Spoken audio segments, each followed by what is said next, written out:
That's right. Greetings, fellow armchair Imagineers. Tiki here. And Blue Dragon 5. And Jacob Wild, too. And who's ready for some Charlie Kaufman BS? That's right. It's Rick and Morty, Season 5, Episode 8. Rickternal, Friendshine of the Spotless, Mort. Guys, we're still sticking with this show. I know a lot of people that are kind of falling off of the show at this season, and I honestly don't blame them because I feel like this season, much like the past couple seasons, has been pretty inconsistent, but, we're still along for the ride. I really do feel like the first few episodes of this series, of the season, were very promising. And after that, it's been very mixed, and I don't think anything's really lived up to the height of those 3 episodes. And this one, I will admit, I could totally see this one being a fan favorite. I think it's a very interesting episode. I think it's, a rare, very canon-heavy episode. It's not the kind of Rick and Morty that is my personal taste, because the kind of Rick and Morty that's my personal taste is kind of like the crazy sci-fi that really just goes like a joke a minute. And this is more on the emotional pondering side of Rick and Morty.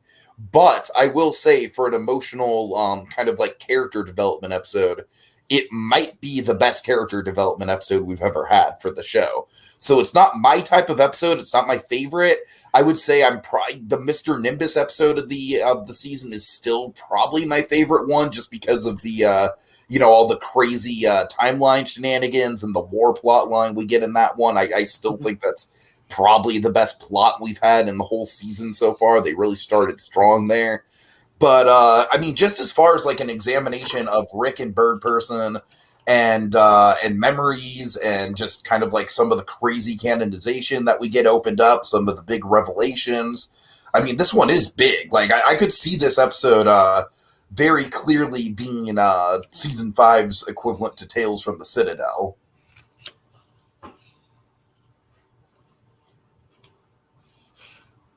What do y'all think? Yeah, I thought this was a vast improvement. I think this is a great Rick-centric episode. Got some good closure on the Bird Person, kind of story with all the stuff we've done to that guy. And I really liked it. Despite it not being kind of your true blue kind of standard Rick and Morty fare, it was I thought it was a great episode, good character episode. I liked it. Yeah, kind of with you guys on this one. This is definitely in the top 3 of the season for sure, if you ask me. Maybe top 4 if you count the first 3 episodes overall. But this is probably in the top 2 if you ask me. I really enjoyed this episode. The jokes may have been few and far between in this one, but where they land, they really did land a lot of the time for me. Harder than a lot of other times they did in other. Mm-hmm. Even in some of the gag a second episodes, the jokes here landed a lot better. Give them more time to breathe, if you know what I mean. Yeah, sure. Plus, like I said, it was nice to see the return of Bird Person, the introspection of why Rick considers him a friend, and their friendship. It was a lot of fun episode, and just kind of nice to see Rick go to town on just his own for once. All right, so before we go any further in the episode, because he literally only even appears right at the beginning in the car. Jerry Watch 2021. Dragon, what's the report? Jerry was in this episode? He must have just been in the car. I doubt he even said anything. Was he even in the car? It'd be funny if he just wasn't. No, he wasn't. He was the one driving the car. I know. I was kind of half joking with that. I know Jerry was in the episode, but he didn't do anything really brilliant. Dragon, did Jerry drive the car offensively? It probably would have, but we didn't see it, so it's fine. Don't we really need to piss Dragon off a lot? I'm just kidding. I'm just running with the joke. What I'm just saying is, do you know we really need to piss him off extraordinarily? What? Have an alternate version of him voiced by Ben Schwartz. Oh, God. I can hear Dragon's almost having an aneurysm at the thought of it. So we got Claude in the comments that says, Bird Person! Bird Peace. Just want to shout out Claude. He has unfortunately been having some technical difficulties lately. We really do want to keep having him on for these animation things. We do think he's a valuable member of the team for the animation feedback. So Claude, we're trying, man. We really are. I'm shouting you out there. So want to get you back on for these. Something Claude has just mentioned that we should probably talk about at the top of this episode. I says, no Pickle Rick in this episode. Yeah, there was a big kind of like misdirect in the marketing, basically for the cold open of like, the longer you guys stay here, the more the higher the chances are. I didn't believe they were going to do a Pickle Rick. I really didn't. I didn't think they were going to stoop that low, and I'm glad I was right. Yeah, I mean, I would hope they would not. I mean, especially because like after that line, we do see in that teaser, that the premise is going to be bird person. So I'm like, okay, if they work Pickle Rick into the bird person thing, that's going to be like really distasteful. Honestly, I did not see bird person in that teaser. I must have missed him. I guess. I mean, I don't know. Oh, I guess you're probably right. I guess what I saw was, I saw the teaser, but then I also saw the, they've been releasing the cold opens. Yeah. So that's probably what I saw. You're probably right that they didn't see that you didn't see bird person in the teaser. All right. I still like Pickle Rick. No, I got nothing against Pickle Rick. I'm just saying the fact that it's like, we're doing another Pickle Rick. Pickle Rick is probably like the most loved or hated episode of the whole show, I think. Yeah, I guess so. Like, I like just giving Pickle Rick just kind of this laser battery kind of battle in the in the cubicle. I think that's awesome. Guy's simple taste. On to the episode. Jacob, is there anything your audio is just a little low? Is there anything you can do to raise your audio up just a little bit? Is this better? Slightly. How about now? That sounds better. Okay. So yeah, I think there's several things in this episode that are really, really, really good ideas. I think one of my favorites is Rick in his 30s, which, oh Christ, that was relatable. So now I'm just regretting every time a 30-year-old character comes up on anything we talk about, because then it relates to, that was relatable. I'm sorry, Dragon. I am now in that demographic, and so now that I see those characters, I'm like, oh, okay, yep. Like, because you see, being 30, it's kind of like you're still like kind of clinging on to idealism, but the world is kind of slowly just crushing you down. Yeah, we know Tiki's pro-Vietnam. We know that much. Whoa, okay, don't put words in my mouth, bro. No, I'm saying if you're relating to the 30-year-old in this episode, it's like, yeah, like, what are your priorities right now? Yeah. I think the book launch of Deathly Hallows was my nom in my personal history. I think it's a bad analogy, but we're just going to move on from there. So, something I really did like in this episode. I like that, Rick and Morty very, very famously, they're very anti-time travel. To my recollection, they still have not traditionally time travel, because that's the main thing they want to avoid with the likeness I think scenes. the snakes time traveled, right? That was about it. I think you're right. Yeah, the snakes. Yeah. But that's what I'm saying. We don't time travel in a conventional way. So in this case, what we did is technically Rick and Morty themselves have never time traveled. Well, yeah, Rick and Morty themselves have never time traveled. So I like here that the only way we time travel in Rick and Morty with a Rick or a Morty is the Charlie Kaufman way, which is the head of you go backwards in the memories, and it's like kind of like a whole architectural kind of like, well, here's let's see, so here's PTSD Station, there's Childhood Trauma Avenue. It's the time travel in the Charlie Kaufman way. I thought that was really clever. I'm not a big fan of Eternal Sunshine of the Spotless Mind, but I do like some of Charlie Kaufman's work in terms of how he lays out that kind of stuff. So I like that we're going to put a lot of that into the episode. I think it worked really well. It's like, I don't want to be naked during this Charlie Kaufman bullshit. Honestly, I think they could have, my one nitpick is they could have gone a little harder with the Charlie Kaufman bullshit, because trust me when I say this is tame for Kaufman. That's what I'm saying, though. I'm glad it was tame. I could follow it versus something like Eternal Sunshine, where I had to need a flow chart. Eternal Sunshine is tame. I know, compared to that new one, the one with Plemons. Yes, I'm aware. Yeah, the one I'm thinking of that I can't wrap my head around that a lot of people love is Synecdoche, New York. Oh. Like, the one with Plemons, yes, that's more complicated than Eternal Sunshine, but Synecdoche, New York, is that thing is just a mystery box. A lot of people love it. A lot of people I really respect love it, but, like, anyways, like, Kaufman is definitely an enigma. Have you seen Adaptation, Dragon? The only movie of his I've seen that he wrote that I liked was Being John Malkovich. I've seen that's one I like too. That's my main point of Kaufman reference. I can follow, and I can enjoy. What about Adaptation? I have not seen Adaptation. I would recommend Adaptation. Adaptation's a lot of fun. It's one of the best Nicolas Cage performances. Can you remind me what the Plemons one was called? The one that was on Netflix. I'm thinking of Leaving You. I'm thinking of Ending Things. Wasn't that? Yeah, I'm sorry. I'm thinking of Ending Things. That's it. Yeah. Okay. All right. Let's see. So, like, I don't know. I just my whole thing with the Charlie Kaufman stuff is, I honestly think his style is kind of like suited to the show, because it is so high concept. So I don't like really. This episode is like it has more to do like it kind of more reminds me of something like It's a Wonderful Life or A Christmas Carol or something like that, where it's like I know that's a weird analogy, but it's kind of like a person looking back on his life. You know what I mean? So like I don't necessarily think we get as high concept as we could have. But with that being said, I guess what I would relate it to more is probably like it's less Eternal Sunshine and more Inside Out, if that makes sense. Sure. A little bit of Inception thrown in there too with the projections. Yeah. But Inception was more dreams within dreams too.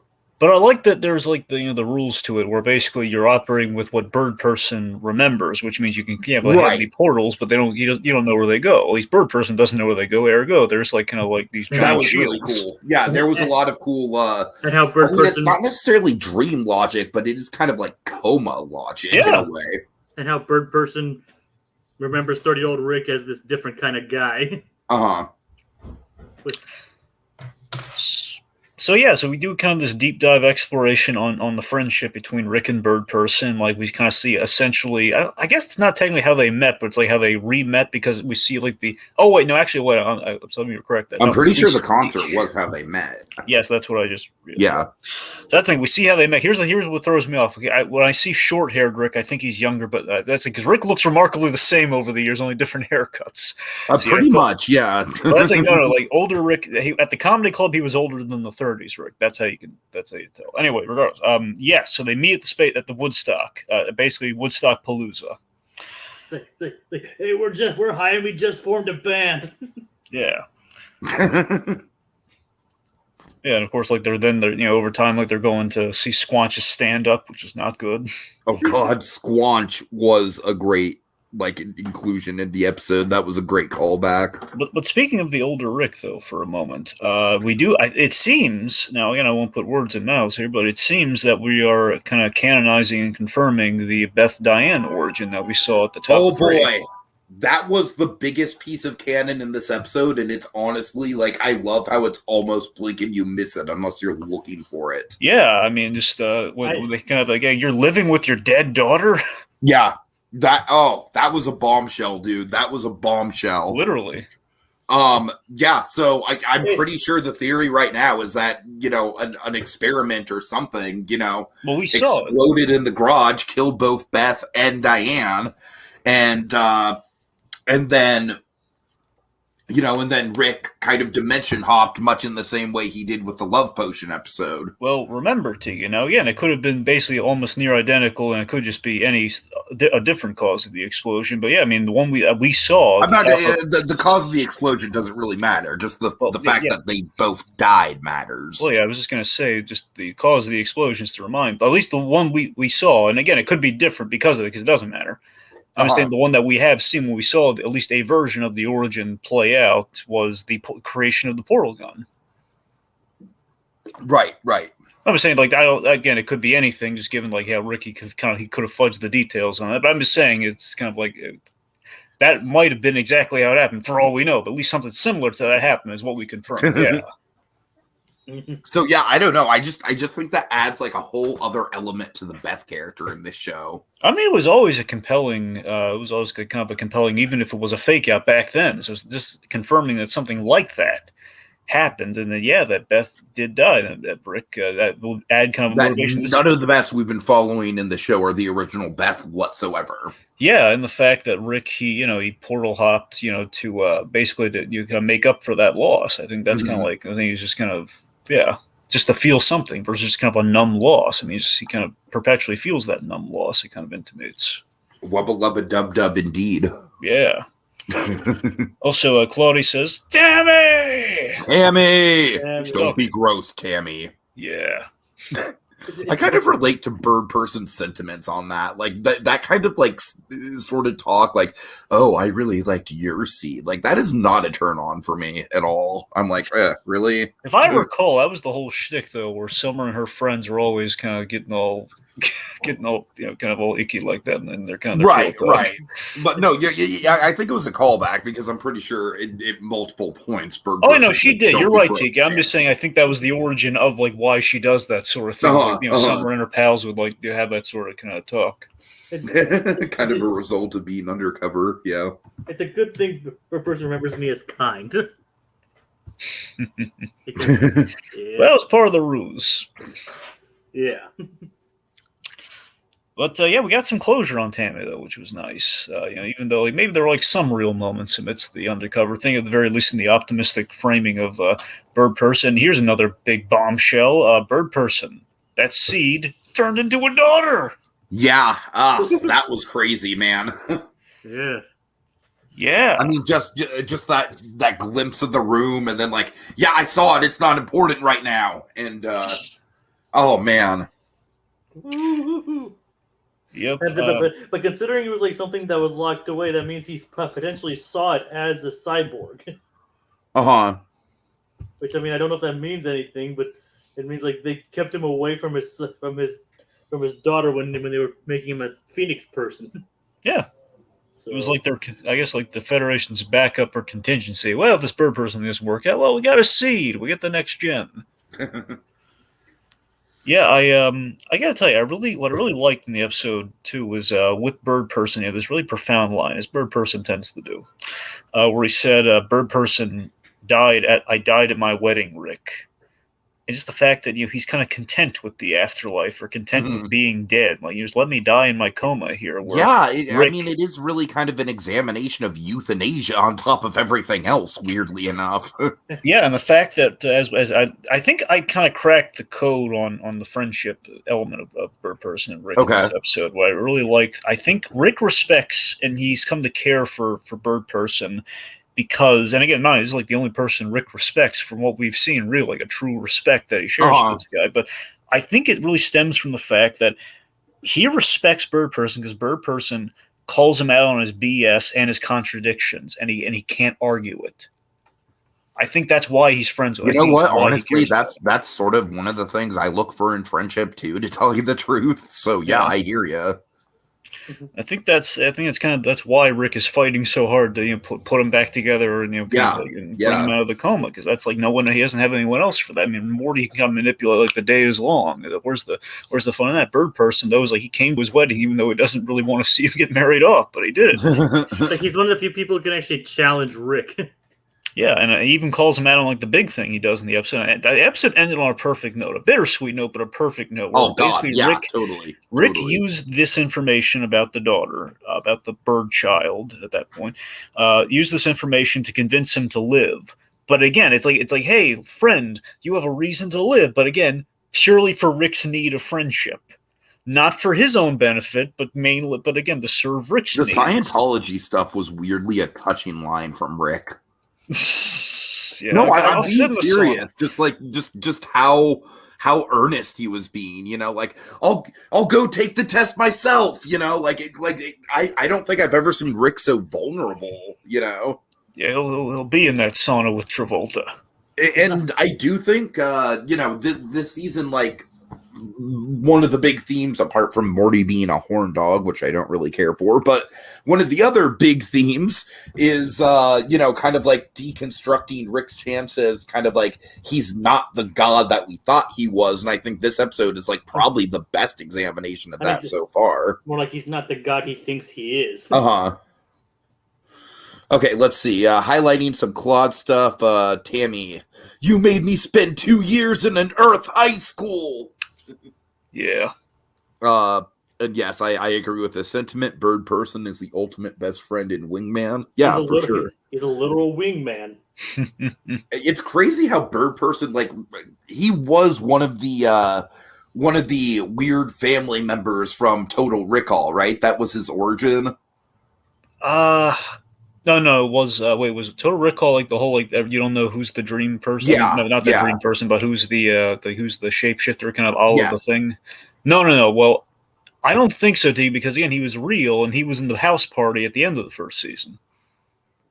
Yeah, I know, but like Mr. Poopy Butthole was also in that episode. And well, that's what I'm saying. By that logic, real. Bird person can't be in that episode unless it was a flashback. Otherwise, he would have been shot.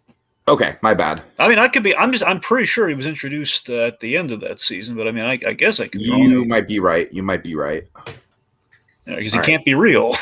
Unless my Mr. memory Poopy is shit. So, right. Well, anyway, but speaking of that, though, speaking of the poopy buttholes and everything, we should highlight. We got to see the Battle of Blood Ridge, which essentially is kind of a Federation Vietnam, and we got to see a Squanch Gearface and Bird Person, like the whole Rick Brigade, kind of in action, which is really cool. Now, I really love this idea that the PTSD with Rick has nothing to do with the battle itself, but instead the dejection. Like, to me, that is super relatable. I'm sorry, I hate to say the word relatable so much, but like, just dealing with emotions like that, man, it's like, it's hard for me. And very hard for Rick, too, it seems. Yeah, so... I mean, look, to your, just to cushion a little bit, I mean, that's the thing, the really interesting thing about Rick, though, is I think we've all had those moments where he's kind of, there is a relatability there where it's like, oh, man, I don't want to relate to this guy, but I can. Sure, right. Kind of like Larry David from Curb for me. Like, you have those moments where I don't want to be that Larry guy, David but we've definitely a good one. We've all had those moments. It's the honest reflection. Yes, I agree with you, Larry. It's just your presentation that's off. Like, Larry, you're in the right, but I don't know if we'd have the guts to say it. Right. Dragon, did Larry David ever do anything about people cutting in line? I'm sure he probably did, right? I'm pretty sure, yeah. I know one thing. There was like, there's this... Yes, but I'm saying there's the ultimate version where he defended the person cutting the line, but for a very noble reason. Oh, okay. And it was awesome. So that one I can say authoritatively. But I'm pretty sure traditionally there's been line comedy on Curb. There's been a couple different line. Because Dragon, as you know, I had an experience with that. Yes. You felt very compelled to share with everyone, even though the evidence is now gone. Yes, I'm well aware of it. Anyway, let's talk about the garage. Oh yeah, the garage. Yeah, I like how it's like I like the whole Jarvis thing. Like, yes, you're a Marvel fan. I'm a Marvel fan. We can be best friends. Like the continuing Marvel references is continuing to tell me that the writers are still a bit salty about all their writers leaving for Marvel. Oh, I absolutely think that's what it is. Yep, I mean, one of them show ran Loki, so there's definitely some feelings there. Like one of them's doing the upcoming She-Hulk, another one's writing Quantumania. Yep, and again, the one doing Loki is also writing Doctor Strange. I said, yeah, it's like either they're just friendly shout-outs or they're salty. Yep. Well, I think the Beth line was definitely an insult. Yeah. Just how passive-aggressive it was. Yeah, but that episode is best not remembered. Oh, yeah, for sure. For sure. I love how just the internet just collectively very, very quickly came together and was like, yep, this is the worst. No question. When even the creators agree with them. Yep. Yep, Dan Harmon, this is why you don't make an episode based around a Jumanji reference. It's just, God. Yeah, I still can't get over that, man. such a stupid reason to fucking make an episode, for God's sakes. I think he's called out the mistake too, just saying, yeah. I mean, every time I see a clip of that now, I'm just like, you happy, Dan? Are you happy? You got the fucking rhino reference? Oh, God. Anyways. Oh, Claudia here suggests a casting idea. Christopher Lloyd or Michael J. Fox as Rick's father. Ooh, yeah, I could, I don't know. Seeing Rick's father just in general might kind of like, it'd be like seeing Eddie's brother. I don't know if I could handle it. Wait, whose brother? Eddie. From Ed, Ed and Eddie. Oh, right. Well, no, we did see him though. Well, I know we saw him the one time, and it kind of Yeah. like rocked Eddie's world and kind of broke our illusion of the character. That's what I'm saying. Well, it was a good thing it was the last one, otherwise. Yeah, that's what I'm saying. That's what I'm saying. So it's like, yeah, for the last episode, Christopher Lloyd is his father. Sure, I would be down for that. Right. As long as they don't make it just a one-on-one, beat-by-beat parody of Doc. You know, I don't want to just see Christopher Lloyd doing Doc. I want to see a character that's actually like Rick. Right. Let's see. Right. I think we've run. Again, I love the ending though, where we have that bittersweet delivery of "I'll see you when I see you." It's Birdman making a very like, "Hey, you helped me, you brought me back to life, but you did withhold information so I could come back on your terms." So I think we're cool, but not yet. I'll see you when I see you. And then, of course, that crazy post-credit scene, dude. I was kind of freaking out. I love the joke at the post-credit scene so much. Just the sweet. After we glimpse Bird Person's daughter, we just have this great. Do you think putting the violent ones in the same place is counterproductive? They don't pay it. Go on. We're not paid to think. Oh, you're right, Phil. We're not. I mean, yeah, that was a good joke, but like generally speaking, I'm just like, oh god, that's what Bird Person's gonna have to deal with. Like, I'm genuinely worried for Bird Person now. It'll be fine. He came back from the dead. It'll be fine. Yeah, I know, but like, I don't want to see Bird Person hurt. I mean, he can deal. I mean, he can deal with Rick. I think he can deal with a child like that. Well, you know, all right, saying, that's fair. Spank. That's fair. He'll be fine. I mean, think about it. He put up with Rick. I'm trying to get invested in the continuity of the show, guys. All right. Anyways, all right. We haven't talked about 30-year-old memory of Rick that much yet. Yeah. So again, I like he's very gun ho. He's very optimistic. It seems like he hasn't been really hardened by war and all that sort of stuff yet. But it's kind of funny kind of interesting how he like tried to live on as an actual memory, and Rick didn't actually try to kill him. Oh, actually, everyone has been really, from what I've seen from a couple of reactions, people are loving prepubescent Rick. Oh yeah, I love how he looks just like Morty, the yellow shirt. But his hair and face are pretty much exactly the same. Yeah. Yeah. Do you remember what he was doing there? Because wasn't it like something about nylons or something?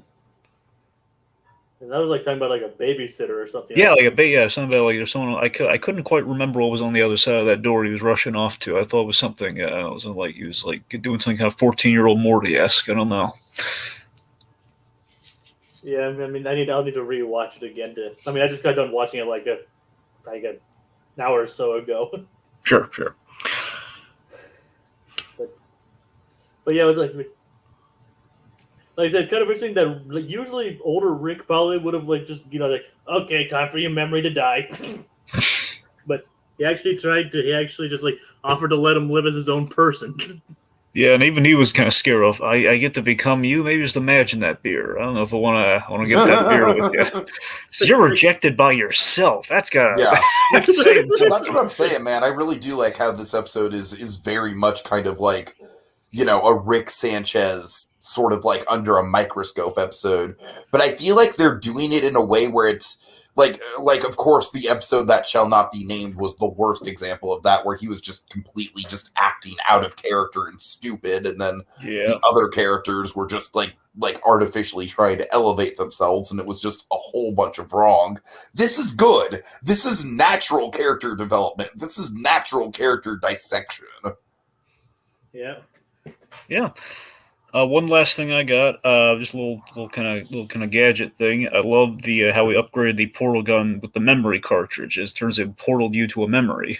That That was actually a really cool concept. They could actually do a lot more than a different episode. Yeah. We also bring back the Morty mind blowers too. Yeah, I believe. Yeah, I forget that's exactly what we use for the memory thing, but yeah, we use the mind blowers to get into the third person's mind. Yeah, but yeah, it's like the whole different memory gun would be an interesting concept in its own right. Yeah. Okay, Claude Karinga suggesting Catherine Hahn as an Agatha Harkness type. And yeah, I mean, Catherine Hahn is just a treasure, just in general. Like I've been really on her side ever since Bad Moms. I think she's a fucking star in Bad Moms. But yeah, I would be down for Catherine Hahn as like a crazy witch character to kind of like question Rick's science methods. That would be fun. Well, remember the lesson we had like a myth and magic episode. Yeah, that's the thing. There's kind of, it's so weird to me how, on in the marketing side of Rick and Morty, people love like putting them in D&D and all sorts of, stuff like that. And it just, because, you have like this weird kind of science magic kind of balance that we have brought into the show. So it's kind of like a tricky line to walk there with your very skeptical, I think very Catherine Hahn would nihilistic. be that line. Like I can picture, because I think unlike the D&D, I think the difference between that and the Dragon episode is that the Dragon episode was very much just Rick and Morty, like very much just kind of like acknowledging, like, yeah, dragons exist in this world, whatever. Mm-hmm.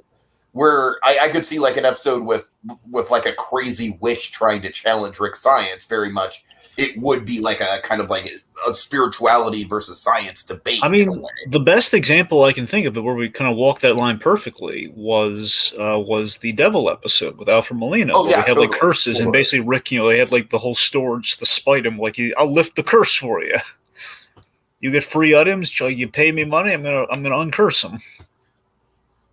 It's like a highlight. That one was definitely a highlight of season 1. Also, a little shout out: Alfred Molina got married. I don't know if it was this week, but he got married. That's nice. You know who got married to? Who? Jennifer Lee.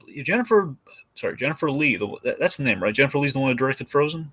Oh, really? Yeah, she because they met each other through Jonathan Groff, and that's I don't know if that's the entire reason. Like one of the reasons that's fucking adorable. Too, but that's fucking adorable. I mean, I think I read that they met on Frozen 2. They started dating. I didn't. Oh my god! Oh, right? I love that. I'm so happy for him. I know it just feels like why are they so happy for him? But it's so nice. It is. It Melina is. found true love. That's nice.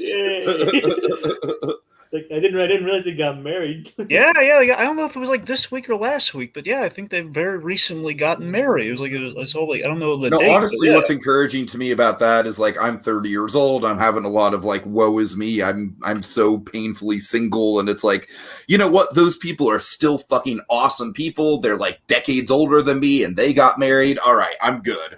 I can breathe easy. Anyways. It is kind of a nice note. oh, hey, JGI. This one was an odd duck. Not even sure how I feel about it. Not overly positive. Say that. Interesting take, Josh. Interesting take. I don't know if he's still in the comments, but Josh, I'm sure. No, he just showed up a minute ago. Tiki, where could he have gone? Well, I mean, it says there's one person in the comments, and it might still be Claude. So, fair point. He could have just dropped that comment and bounced. I don't know. Josh, he works in mysterious ways. Yeah. Josh. Honestly, it's interesting. Like, I will agree with you that I think this is the least funny episode of the season, and so I could see how for someone like you where comedy is kind of your specialty, I could see how it would be kind of, but I know you, I don't want to just pigeon you into like, you're the funny guy. But so like I definitely think episodes like the Planetina episode and the opening episode with Mr. Nimbus are above this. I do think this is very strong character development. Like, this is one of the better character development episodes for me. Yeah. I mean, the Planetina episode wasn't even really that funny either. Yeah. Well, the Planetina episode, though, was that's an example of my favorite type of humor in Rick and Morty, which is a bad situation escalating. Like that's my that's my favorite. Like when Rick and Morty sticks to that formula, that's when I think the show is at its best. So that's why I like the war plot line so much with the Mr. Nimbus episode. I don't know, the bad situation escalating plot line is I don't know. I just think Rick and Morty has kind of perfected it. Anyway. Plus we can't forget he's Mr. Nimbus. He controls the police. Jacob, yeah, you're right. That line is iconic. Yeah, but I would agree. Planetina is probably my favorite of the season so far. So far, I mean that and this, I think, have been really strong. But to Josh's point, like, yeah, you know, it is a little off formula. I'm surprised, just given we know Josh loves time travel. I know this is not conventional time travel; it's the Charlie Kaufman version of time travel through the mind's eye. But I don't know, I'm surprised that didn't grab him. But you know, to each his own. Yeah. Right. Well, guys, I think that's. Sorry. And there's Jacob, what were you going to say? And there's 2 more episodes to the season finale, which, if rumors are true, is going to be an hour long. Ooh. Oh. Wait a minute. Ooh. Do you think... Because here's the thing. I saw recently I didn't watch it, but I saw they have a promo for the finale, which confused me. Now, that might suggest to me that they're just going to air them both on the same night. Maybe it's just the 2 half hours, but together. Oh, that could be possible. Could that be it? I mean, I don't know. I mean, I heard the finale. All I heard was, like, finale might be an hour long. Hold on, I'm looking into it. It would explain why they're advertising the finale's promo now, you know? I mean, if anything, they're at least counted as 2 different episodes, but they might be aired on the same night. Hold on. Okay. No, episode 9 is airing on... Oh, wait, no, that's season 4. Hold on. And we have Josh Thomas again in the comments. So he hasn't gone anywhere. Not bad, though. Season 5 ends on September 5th. So wait, does that mean we're taking a hiatus? We might be. Well, do you know if 9's going to be next week or? I mean, there's no episodes listed on Wiki after. I know, that's the thing, right? I would not be surprised if next week was some sort of hiatus. Honestly, I don't know though. Hold on. Let me Google it. Sorry, guys. This is really good podcasting, right? I'm gonna read some comments while you're doing that. All right, let's see. So Claudia says, "I love that Alfred Molina marriage news. We all do, Claude. Good for old Alfred Molina. Seriously, top-notch actor. That Molina. Not only does he appear in kind of the Roiland related stuff with this and kind of the wall in Solar Opposites, but of course, anytime that guy pops up, it's just kind of you're in good hands. Plus, he's going to be in the new Spider-Man movie this year too. Which I'm very. I won't believe it until I see it, but when I see him pop up, and I'm going to be happy for it. I mean, it's officially been confirmed. They're de-aging him and everything. I don't believe anything until I see it with that movie, Jacob. I hear they're even going to delay it. I don't trust nothing. I just heard that they're not even going to do a trailer for it. So I have no idea what's going on with that movie. All right, I got no clue. Oh, Claudia says season 5 ends on September 5th. So at least we know when the last episode is. But we're doing our due diligence. Dragon, in other words, they're going on a break. Wait, they are? Yes, they are. They're going on a hiatus. Right, so I guess that means September 5th is probably going to be the 1-hour finale then. Probably. I'm pretty sure I'm looking into it. I can't find like official word from Cartoon Network, but that's what the news reports are reporting. So yeah, I'm pretty sure on that date we are going to get both episodes, and it's going to be like probably like a one one story, like a part 1, part 2. Yeah, just back to back, just kind of like They do this a lot of times with finales, especially when they do. Sometimes they do the CW shows. These kind of like a double feature sort of thing.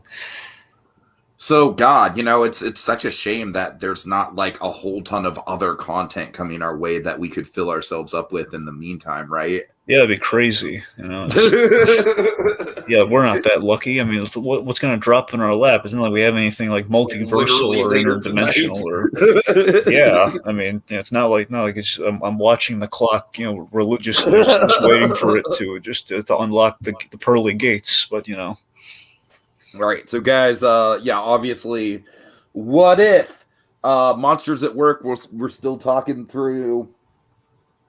Let's see. Any other stuff we're talking about this month, Dragon, besides those 2 things? Well, probably the Bad Batch. We just got to figure out that's going to be like an overview of the season. I don't think the season's wrapped up yet, so I think we have like one more episode. We'll also probably do like at least one episode that's just covering some of the shorts that have dropped recently, like the Short Circuit season 2 and the Chippendales Park Life and stuff like that. What? So, I keep forgetting. What is the origin of that Park Life thing? It's a Blur song. Right. All right. Okay. Yeah. So that's kind of what we're looking at the moment. I believe those are the main things. You got a lot of what if, and also in terms of our show coverage. Yeah, that seems to be it. Alrighty. Let's see. Anything we missing, guys? No, we just got to thank the folks and then blow this puppy. Okay, so big thanks to Claude Karinga and Just Gigla. And Claude, like I said, really hope to get you on, buddy. Really hope your audio issues kind of sort themselves out. All right, and also thank you to Jacob for coming on with us. Thank you. Okay, and also we're going to be doing a Free Guy spoiler cast this week as well, so look forward to that. A lot of stuff coming up. Yeah. All right. So, with that in mind, I'm just going to get through this ad and play this damn Blur song. So Dragon can. God, I don't need to hear the Blur song. References. I don't care about the Blur song. I know you don't. Hold on. Wait for it. I can just see this biting us in the butt already. I can just see this going wrong. It's like we just cleared a milestone.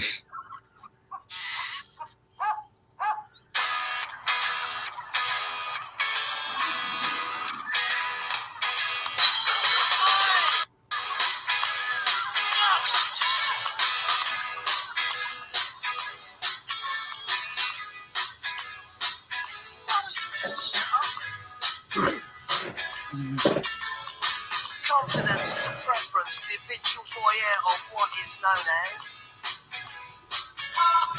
a morning stalking before you take your group straight through. All right, Nixon. There. Okay.